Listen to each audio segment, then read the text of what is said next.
Jasa Partai Demokrat menimbang dan seterusnya, mengingat dan seterusnya, memperhatikan, memutuskan, menetapkan pertama dari calon yang kedua tersebut atas voting berdiri, maka Pak Muldoko ditetapkan menjadi Ketua Umum Partai Demokrat.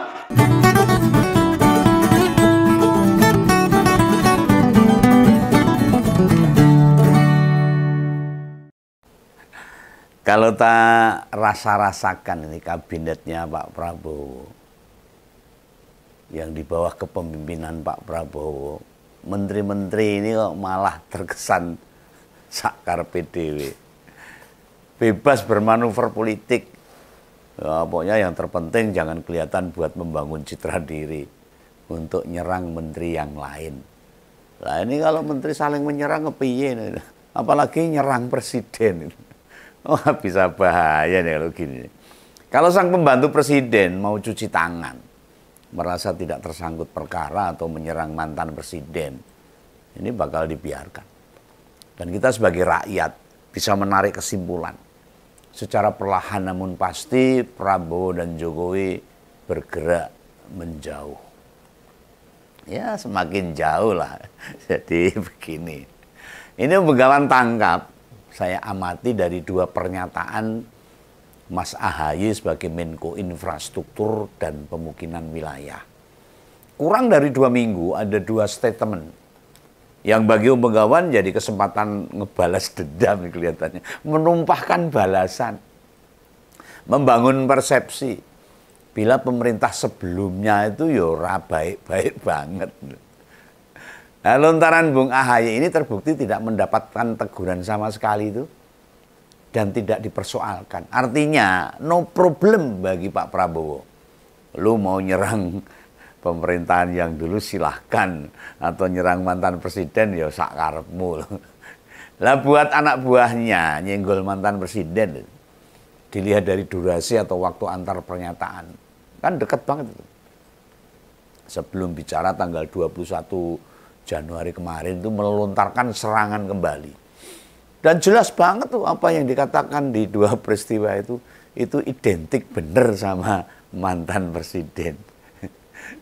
Nah, pernyataan pertama terkait soal pagar laut dan berkenaan dengan terbitnya sertifikat hak guna bangunan. Ketua Umum Demokrat itu bilang, sertifikat terbit tahun 2023 di era Pak Jokowi jadi presiden. Loh, meski omongannya itu ditambahkan dengan kalimat, saya mendapatkan penjelasan itu dari Menteri ATR. Padahal kita tahu toh, Mas AHY kan sempat jadi Menteri ATR juga itu. Waktu kepemimpinannya Jokowi. Mengganti dalam akhir-akhir jabatannya itu. Hanya dia menjabat sejak 2024, jadi hanya sebentar lah, beberapa bulan. Lah menyatakan sertifikat terbit di era Pak Jokowi, kan bisa dimaknai Jokowi lah yang semestinya bertanggung jawab tentang kisruh corat marutnya pemagaran laut dan munculnya sertifikat hak guna bangunan dan juga sertifikat hak milik ini. Sebab kasus pagar laut ini berurusan dengan pengusaha kakap, bukan rakyat jelata. Lah kalau rakyat jelata nggo ngopo lautan itu? Kalau misalnya yang nanemi nelayan kan dia malah mengganggu nelayan itu sendiri toh. Gak mungkin, pasti itu pejabat-pejabat kelas kakap yang kalau rakyat melihat para pejabat kemarin itu sangat hormat dengan para pengusaha-pengusaha itu, termasuk Pak Jokowi. Wah, nah pejabat atau menteri ATR sebelumnya itu kan dipegang oleh Marsikal Purnawirawan Hadi Cahyanto. Lo mau bagaimanapun keberanian bermain politik di kabinet sekarang ini layak kita apresiasi loh. Yang ngompol lah, Begawan pengen tahu mengapa mesti kita puji keberanian Mas AHY. Loh Pak Hadi kan sekarang masih menteri loh, malah jadi Menko Politik dan Keamanan. Secara jabatan, ya memang setara, selevel dengan AHY. Tapi Mas AHY pangkat kemiliterannya mayor. Sedang Pak Hadi itu marsekal atau jenderal bila di TNI Angkatan Darat. Nah, gap kepangkatannya kan jauh banget. Nah, bedanya suami Mbak Anissa Pohan itu menjabat sebagai ketua umum. Yang mungkin merasa bapaknya juga dekat dengan presiden sekarang Pak Prabowo. Nah, dengan langsung menyebut HGB Pagar Laut Tangerang terbit di era Jokowi. Kan itu membuka konflik akhirnya, nantang, malah bahasanya itu nantang gitu. Menunjukkan tidak ada ketakutan sedikit pun. Andai ada kemarahan Jokowi kepada AHY. Dan nggak tanggung-tanggung loh, yang jelas bakal dihadapi itu Pak Hadi sama sulungnya presiden ke-7. Gibran. Posisi Gibran kan yang wakil presiden, jelas lebih tinggi dengan kedudukannya Menko yang dipegang oleh AHY. Lalu mau bagaimanapun ucapan yang dia sampaikan ke wartawan, seolah-olah berupa pesan politik. Kekuatan Jokowi di pemerintahan sekarang sudah jauh berkurang. Lalu juga dia membuka resiko. Andai di rapat kabinet, omongannya ke media dibahas sama Wapres. Atau karena AHY tahu dalam setiap rapat kabinet, wakil presiden nggak punya keberanian. Nggak duwe mental gitu buat bicara. Lah apa selama ini malah nggak pernah dikasih kesempatan, diberi ruang untuk bicara. Wah, piye sing ngerti tahu duwe bocoran ya sapa ya ini? Bocoran di dalam kabinet. Gimana nih posisi wakil presiden waktu rapat kabinet? Om Begawan belum dapat bocoran. Nah, apa yang disampaikan AHY yang bisa dimaknai loh sebagai serangan ke Jokowi buat kedua kalinya. Itu tentang pembangunan infrastruktur. Kalau tadi yang pertama menyerang masalah terbitnya sertifikat hak guna bangunan dalam pemagaran laut. Nah ini sekarang masalah pembangunan infrastruktur. Infrastruktur ini kaya apa ya karepe. Nah ini AHY mengatakan bahwa membangun infrastruktur tidak bisa sekedar membangun, melainkan memberikan dampak pada rakyat. Loh, tidakkah rakyat Indonesia paham nih? Kalimat itu jelas semacam menstigma, memberi penegasan bahwa pembangunan infrastruktur periode sebelumnya tidak semua berdampak pada rakyat. Kan ngomongnya gitu. Nek dikupas secara jelas itu. Ya mungkin AHY wis gregeten, anyel emosi. Kapan bisa membalas apa yang dia atau bapaknya hingga Demokrat rasakan 10 tahun terakhir. Nah, secara pribadi Om Begawan memahami betul situasi batinnya AHY. Mewakili juga batinnya Pak BY. Selama 10 tahun jadi oposisi. Nah, pada kurun 2014, hingga sebelum menjabat jadi Menteri Jokowi, SBY dan Demokrat memang didelegitimasi. Dijatuhkan sejatuh-jatuhnya itu. Hadirnya Jokowi di tahun 2016 pas ke Wisma Atlet Hambalang yang mangkrak itu pukulan telak. Nah, pada pemilu 2019, Demokrat mesti kehilangan 5 kursi dan pemilu terakhir kembali berkurang 10 kursi. 10 kursi, menurunnya kekuatan politik Demokrat. Lah diakui atau tidak, akibat sikap oposan waktu Jokowi menjabat, mengakibatkan Partai Demokrat turun. Ya, sayangnya loh, kritikan-kritikan Demokrat saat itu sangat tidak dewasa. Mereka kerap membandingkan keberhasilan SBY dengan Jokowi yang memang kontras, jeglek bahasa Jawanya, tidak sebanding lah.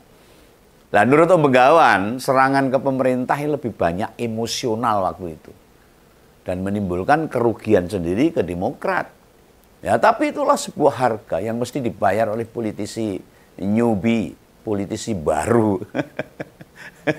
Yang kemampuannya belum memadai waktu itu. Beda dengan sekarang. Kayaknya AHY banyak belajar ini. Memanfaatkan momentum. Bermain di kancah politik itu ya memang harus begitu. Harus punya keberanian untuk menyerang. Apapun resikonya. Lah peristiwa politik yang barangkali sangat membekas. Dan menimbulkan dan meninggalkan luka yang tak mungkin hilang di hati AHY. Ini dugaan Begawan loh ini.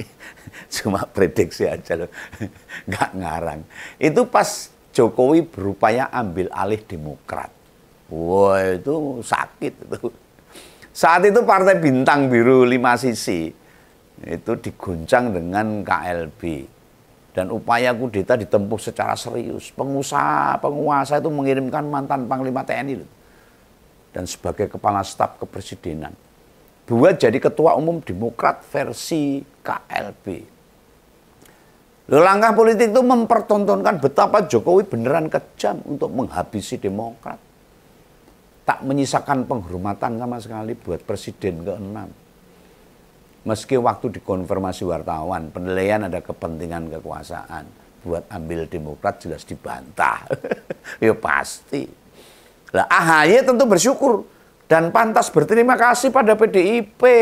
Harusnya di mana waktu itu Pak Yasona Lauli yang menjabat sebagai Menteri Hukum dan tak mengabulkan pengesahan kepengurusan Demokrat versi KLB. Nah, peristiwa itu jadi catatan kelam. Jadi puzzle dinamika politik yang mesti diingat. Dan campur tangan pada Demokrat itu bukan satu-satunya. Malah jadi semacam kelinci percobaan saja. Yang kemudian turun diacak-acak. Setelah Demokrat nggak berhasil, lalu PKB.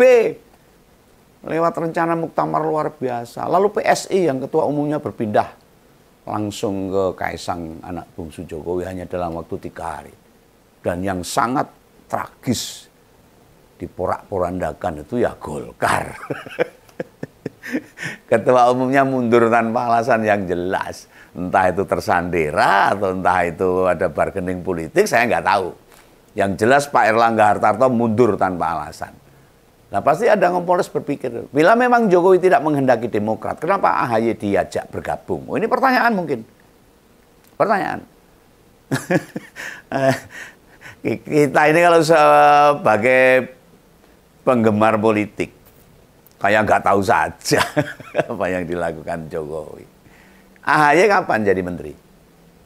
Itu jeda atau durasi sama Pilpres masih jauh nggak? Jokowi itu politisi ulung loh, meskipun nggak punya partai saat ini. Yang membaca dan mencermati perubahan secara jeli.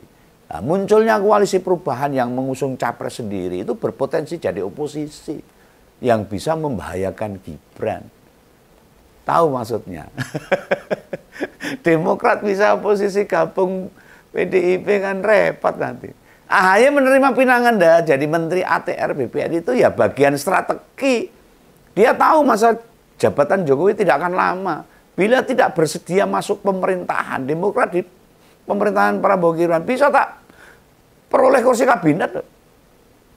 Bila tak segera bergabung ke pemenang ini, bagaimana bisa melawan Jokowi?